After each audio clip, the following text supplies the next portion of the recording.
What's up, guys? I'm Steve. Welcome back to the channel. Welcome back to another video. If it's your first time stopping by the channel, hit that subscribe button. Trust me, you won't regret it. If you're a returning subscriber, as always, guys, welcome back.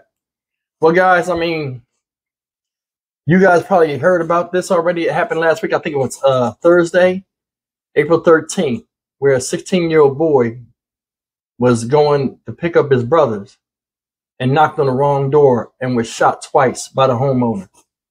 You know, this young boy whose name is, how I say his name? Ralph Yarl. Picks it up here. Now, from all accounts of what's been said about the young man, he seemed like he was a good kid. Now, he's still alive and he's fighting for his life. And, you know, y'all keep him in your prayers, as I will. But I want to talk a little bit about this, but I want to play this press clipping with his video clipping where people are protesting, and they should, and the community should be outraged.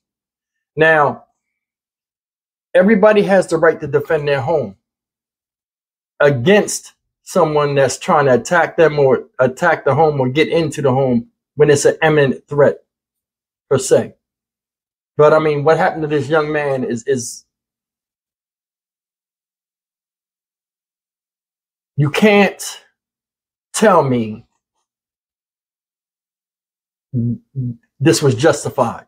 But anyway, listen, let me play this clip for you guys real quick, and then I'll come back and we'll really get into it, and I'll add my 2 cents to it, because I mean, this whole thing is messed up. Guys, check it out.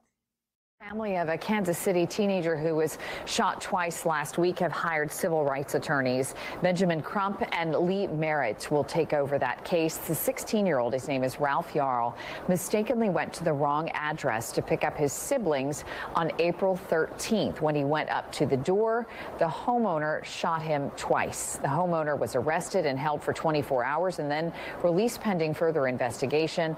Ralph is still in the hospital. His family says he is a typical high schooler with a love of music, but keeps a low profile.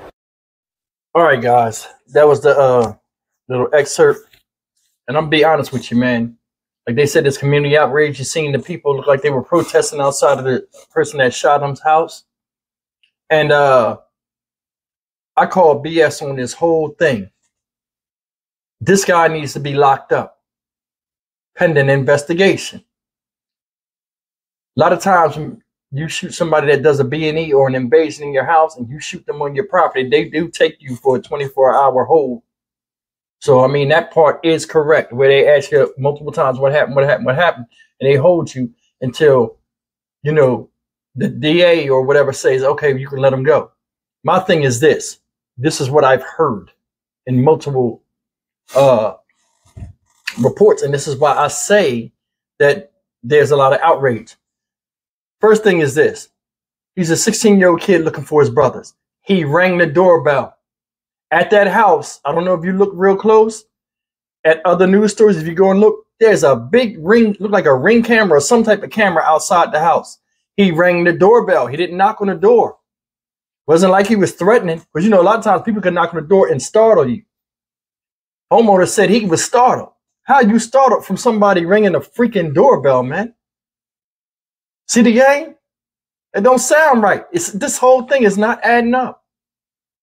You shot him in the head and supposedly went out and shot him again when he was on the ground. That right there sounds like attempted murder to me. Why is it not attempted murder? That action alone should have him still locked up. If that was a black dude shooting a white kid, come on. Come on, and I don't like playing that game. But sometimes in certain situations, you reverse the roles. And this is why I say you reverse the roles. And a lot of people, you know, that might be listening to my channel, that are non-black, might be saying, well, Steve, you know, I don't believe that and this and that. Hear me out on this. Tell me if you believe this. A lot of times on television, we do it to ourselves sometimes.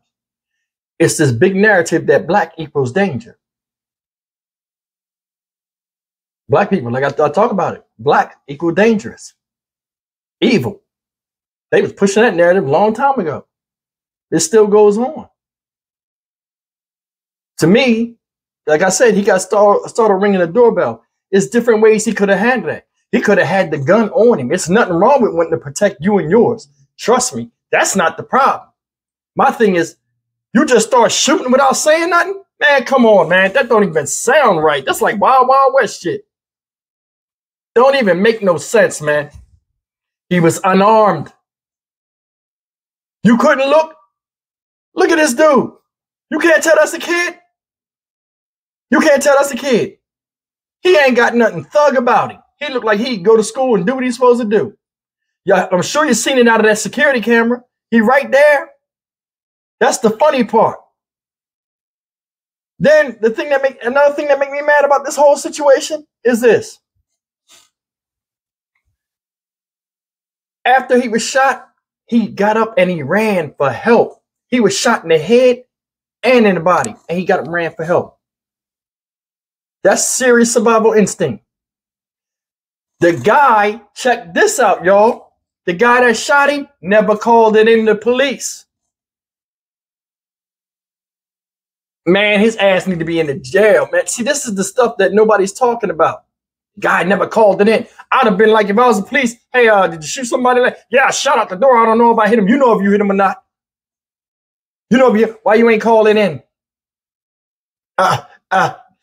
Cuff him. Get your dumb ass in the Hugh Sky. You know what I'm saying? Now you got some explaining to do. Why are we hearing this from other people? He knocking on multiple doors asking for help. Ain't no way you walk free after shooting somebody in the fucking face. Look at him in the bed. Look at him. Police. Oh, we're waiting for a statement from the victim. They said he's going to make a recovery. I don't know if he got grazed in the head or not, but still, he's in the hospital. So as long as you're in the hospital, you're still fighting for your life. Anything can happen, which I hope it don't. But this is BS. Something has to be done. It does. Something has to be done. Now, am I saying he need to go to jail for 50 or 60? I don't know, but it's something with the justice system that has to be done. And the police ain't shit that did that investigation. They not shit. They're not. Now, I don't know how much a police officer has pulled as far as the DA or something, but something ain't right. You cannot tell me after shooting, I shoot somebody in the head on camera and the body, go out there and shoot him again. When I see him down, watch them run off my property, right? And all of a sudden, I just go back in the house and go back to bed. That'll teach them. And I go lay back down. Police come. Oh yeah, I didn't shoot somebody. They investigate me. How you think that investigation would have went? What happened again? Like 30 or 40 times. What happened again? Bringing multiple people in there with notepads. Break this down again. That's how they do you in them interrogations. They get 2 people first. They're not satisfied with what they do. They say you sit in the cold room. That's why you see a bunch of people with their hands in their shirts. Then they bring more people in there until you get frustrated. Or they keep you up, keep talking to you. I've been through that. Ain't no way he went through any of that. You know what I'm saying? I don't know if he's an old man or not. You know, to me, I'm thinking that now, that's nothing. They haven't shown this man that shot him, the homeowner. Somebody said he was old. I think he's old too. And the reason why I think he's old is they're not showing him. I mean, they wouldn't show anybody anyway. But like, you know, supposedly the homeowner's a white guy that shot him. Now, like I said, anybody has a right to defend them and theirs. But stupid is stupid. We got 3 things that are dumb. Number 1, you shot out the damn door like an idiot.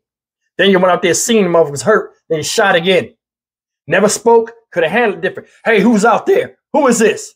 You got the wrong house. Didn't do none of that. Didn't give a warning. That's number 2. What I just said, didn't give a warning. Shot the motherfucker. Didn't call it in. You know what I'm saying? Man, come on, man. Look, this whole thing screams BS to me.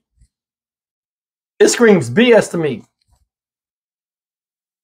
Like I said, sometimes it's like black equal dangerous. You see this, the news articles I report on, the crazy stuff we do to each other, things like that. And I'm not cutting no bail to this motherfucker here, regardless of what color he is. But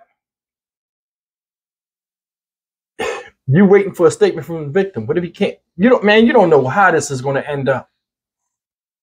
It's just, I don't know, man. Stupid is stupid. This dude need to get locked up, and they need to take it from there. Listen, guys, that's all I got to say about this, man. People are protesting and up in arms, and they should be. That could have been anybody's kid. That could have been anybody's kid. And the thing that's funny is I don't even know, how you got a camera there. And, cameras got sound nowadays. You would have to explain this to me. You shot an unarmed 16-year-old kid, man. Twice. Shot him, boom. Seen him shot, went up, shot him again, boom. He runs off.